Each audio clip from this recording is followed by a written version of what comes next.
Well, like a surface area, the placenta is certainly very large, but in terms of weight and size, the skin is really the largest organ in the body.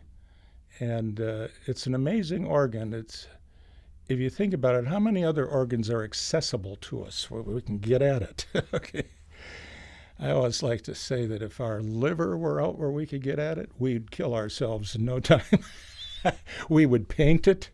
We would punch holes through it. We would tattoo it.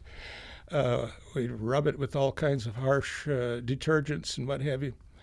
The skin is such a marvelous organ that it resists we humans' best efforts to improve it. And an organ has to be wonderful to resist our efforts to improve it.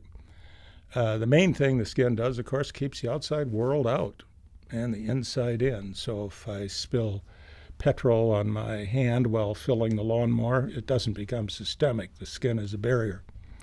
It's also a barrier to keep things inside, so the tissue fluids of our body do not escape.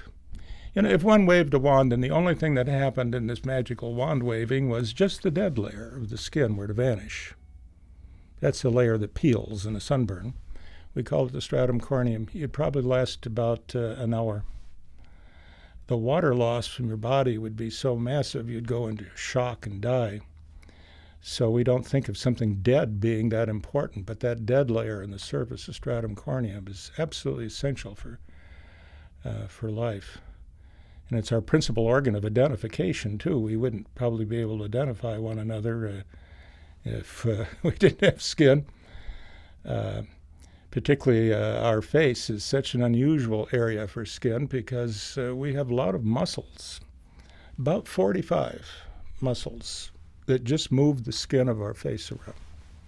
We call it facial expression. And it takes several muscles just to do a proper smile. You know, you can get a phony smile where people know it's not genuine, but even muscles in the eye, I've heard like 20 or more muscles are necessary for a good, honest smile and expression. And those facial expressions are a universal language. They were not confused at the Tower of Babel. You can go to any country. I can go to Sweden, and without saying a word in Swedish, a smile would be a smile, a frown would be a frown, anger would be anger, surprise. It's the universal language.